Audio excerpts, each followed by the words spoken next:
Blog Talk Radio. Are you ready to take a bite out of the competition? Are you looking for ideas to make your business better? Welcome to the Core Business Show with Tim Jacquet, sponsored by Apple Capital Group.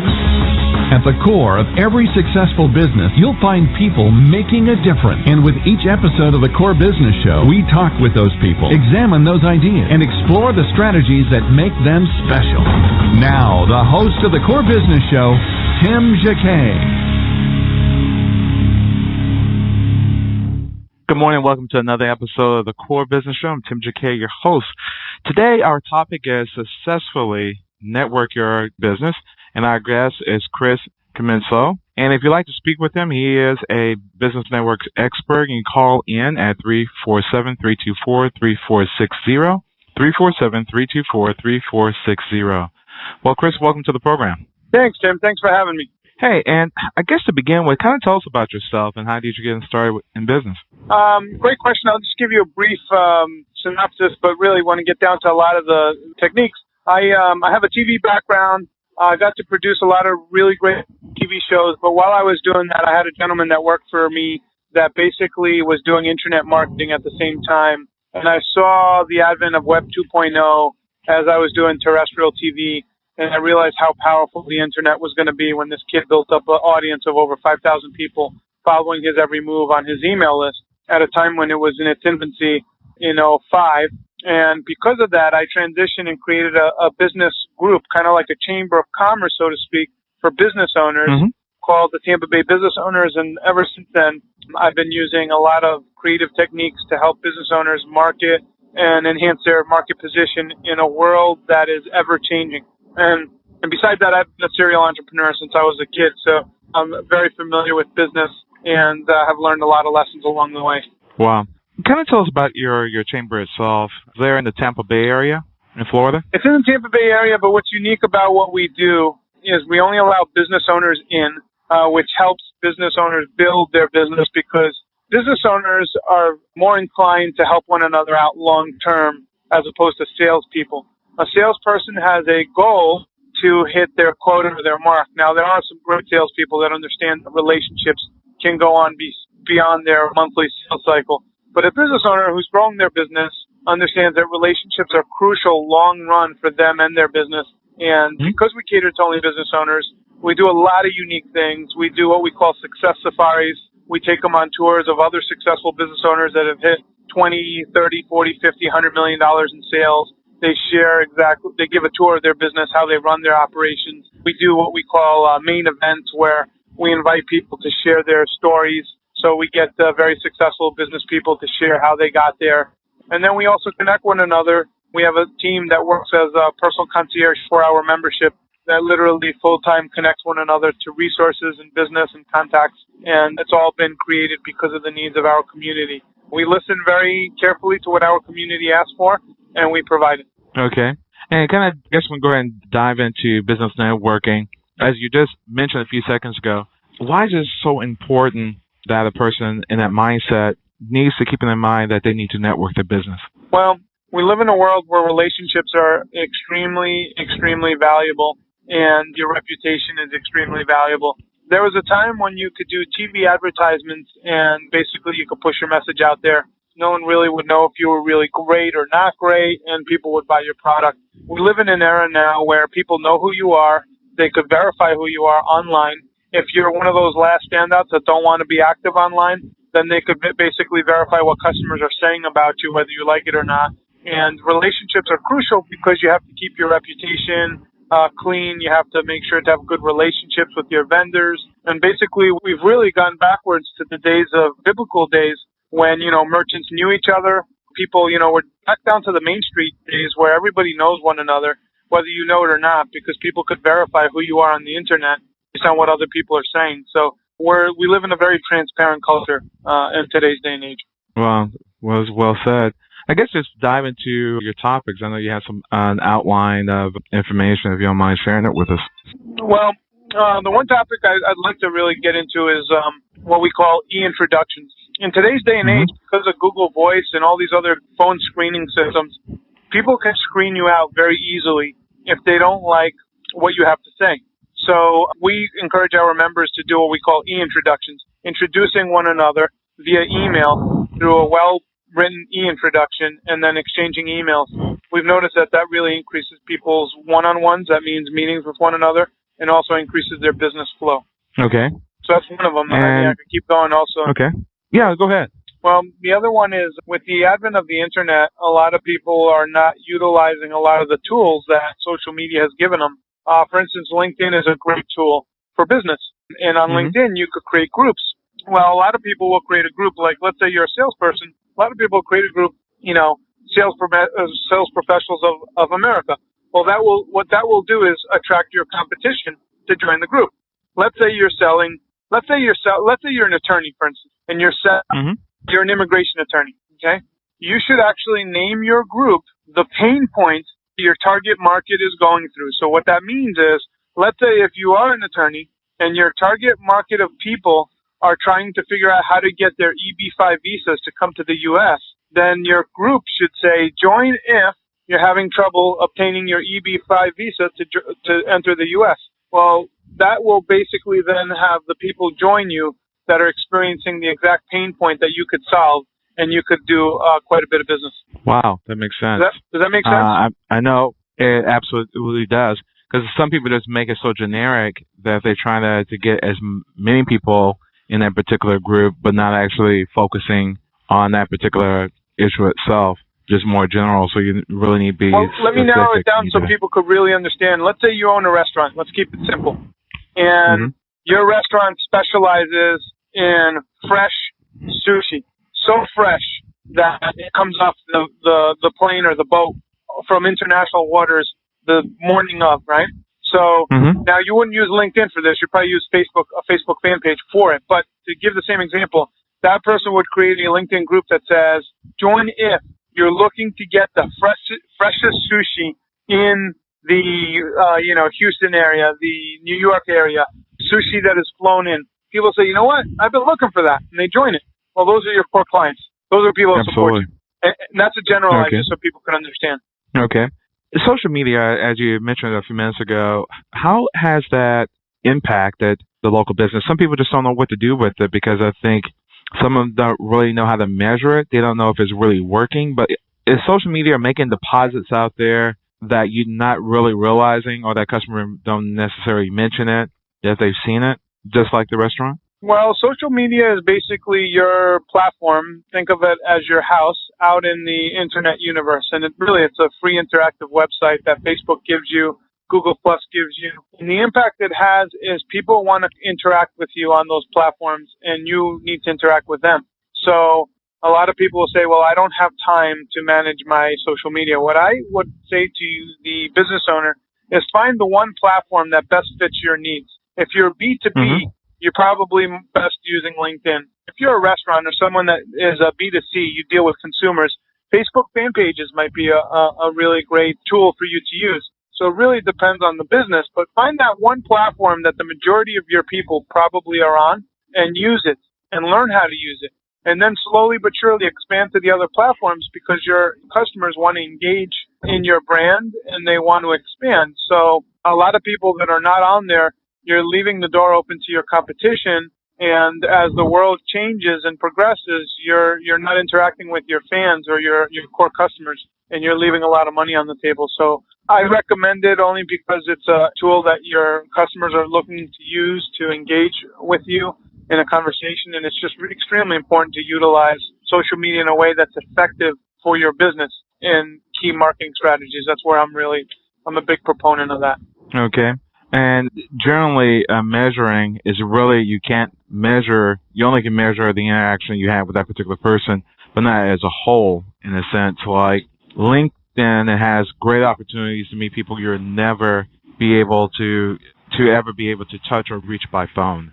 They're more, if you send something to them, you might not get it back that quick, but eventually they might go back and respond quicker to you than versus if you try to give them a call. In one sense of this. I don't know if your experience with LinkedIn has been the same. Well, like I said, what I would do is if I want to meet someone, I won't go to LinkedIn, but I might see who in my database that I know in LinkedIn knows that person. And I won't ask them to connect me via LinkedIn. I'll ask them to connect me via email. in what we call an Okay. introduction. And what they're going to say is, let's say the person's name is Brian, and let's say Brian is the CEO of a company that I want to get in touch with. I'm going to say, hey, Brian, I'd like you to meet Chris Krimitsos of Tampa Bay Business Owners. He's a very valuable resource in the Tampa Bay community. He connects a lot of business owners, and he's someone that I think you should know. And then they're going to say, hey, Brian, hey, Chris, I think you need to meet Brian because Brian owns XYZ company. He's a valued resource in the community, and I think the two of you would have really great synergies to meet with one another. Brian meet Chris, Chris meet Brian, put the email addresses. When that connector then connects me and my target, Brian, let's say, then I'm going to email, hey, Brian. First off, I'll say, hey, Tim, thank you for connecting us. I really appreciate it in the email. And I'll say, hey, Brian, I'm free on this day and this time. When can you get together? And I'll give them 2-3 options. Now, what I used is social media to see who's connected to my target prospect, but then I went out and contacted that person via email to say, hey, can you connect me directly through an email so I could meet with this person? So you have to kind of use the tools to do your research, but then get connected personally. With that leverage, I'm able now to open up that relationship, unlike if I tried to connect with them through LinkedIn because they might not get back to me. Okay. How does Does that make networking sense? help you? Yeah, it absolutely does. Well, how does the networking itself kind of help you expose your growth? Well, if it's all about your social leverage and who you know and how you know them, when you're out networking, what my goal is always to meet 1 or 2 qualified people that I could do business with, or 2 people I could meet and sit down with them and get to know them and tell them what I do. Now, when I tell them what I do, if I identify that this person could really benefit from what I have, I'm going to wait till they ask me, hey, can you tell me more about your Tampa Bay Business Owners? I'd like to learn more about that. Then I'll address it, and then I'll actually offer them the opportunity to join. If not, they're not a key client. What I'll say is, hey, you and I have a lot of synergies. We could probably help each other. Why don't I refer you to a couple people that I think would benefit you? Why don't you refer me a couple people I think would benefit what I have, and then we'll trade referrals, and I'll ask them to write an e-introduction for me so I could then meet that person and do business. Perfect. Well, we're going to take a break real quick to play an ad for our sponsor, and we'll be back in a moment, and we're going to talk about other networking solutions and chambers and other options out there, and kind of give us your opinion of those, like BNI and so forth. Be back in a 40 seconds. Successful networking your business. You're listening to the Core Business Show, sponsored by Apple Capital Group. Apple Capital Group in Jacksonville, Florida, is a commercial lender that specializes in asset-based loans, equipment leasing and financing, invoice financing, commercial real estate loans, and asset-based financing in the U.S. and Canada. Apple Capital Group is a direct lender that lends on their private equity investment portfolio. 90% of most loans are decided within 2 hours, and vendor funding within 24 hours after documents are completed, with a one-page application. No slow no's, just a quick decision and a fast yes. To get more information about lending from Apple Capital Group, call 866-611-7457. That's 866-611-7457 to speak with one of our loan specialists. Or visit us right now at applecapitalgroup.com. Welcome back to the Core. Once again, here's Tim Jacquet. Well, welcome back again. Successfully marketing your business and networking your business with Chris Krimitsos. Chris, I guess talking about the other networking solutions, like BNI and the other or type organizations, kind of give me your opinion, how a person would know which one is going to be the right one for them. Well, technically, depending on the size of the business, if you could utilize most of them and have an impact, you really want to be part of them. Business Networking International, for those that aren't familiar, is a leads group. That's where people trade leads, and there's everybody's in individual niches. That's a really great group to be a part of because when you're starting out, it's a group where you'll probably get leads your way. Now, once you're established, some people will still belong to it, but others will transition because they'll have outgrown a BNI system. So it's a great thing. Chamber is more civic orientated unless it has specific ways that you could do business. Chamber is really, you got to get on a committee, get active, and start meeting people. So usually most chambers are something that you kind of have to work it in a very organized fashion and figure out, who you need to meet and what you need to do. And then you have, other meetups. If you go to meetup.com, you have people that meet up with one another. And if you're in a meetup, that's really a group of people that get together, and you could probably target some of your key prospects if you pick the right meetup to go to. So there's a lot of different ways to network.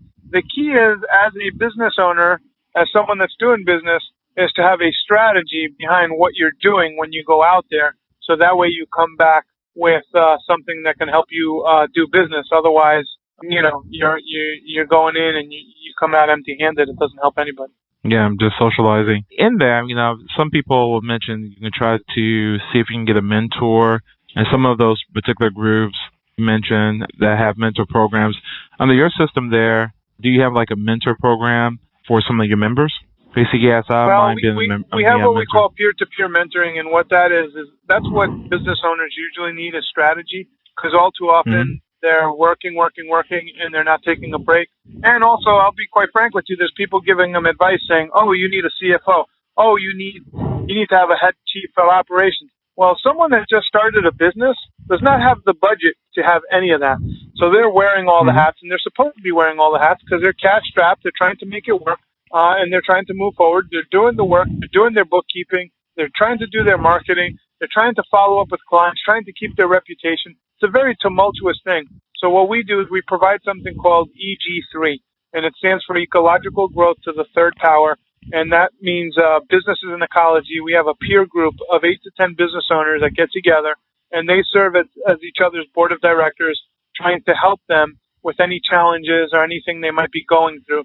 And in that kind of process, we actually make sure that they are able to work through the challenges that they're going through, whether it's they have to fire an employee, whether their marketing is not kicking out, the results that they want. And in that process, we're able to help them with their trajectory and where they want to go with their business. Okay.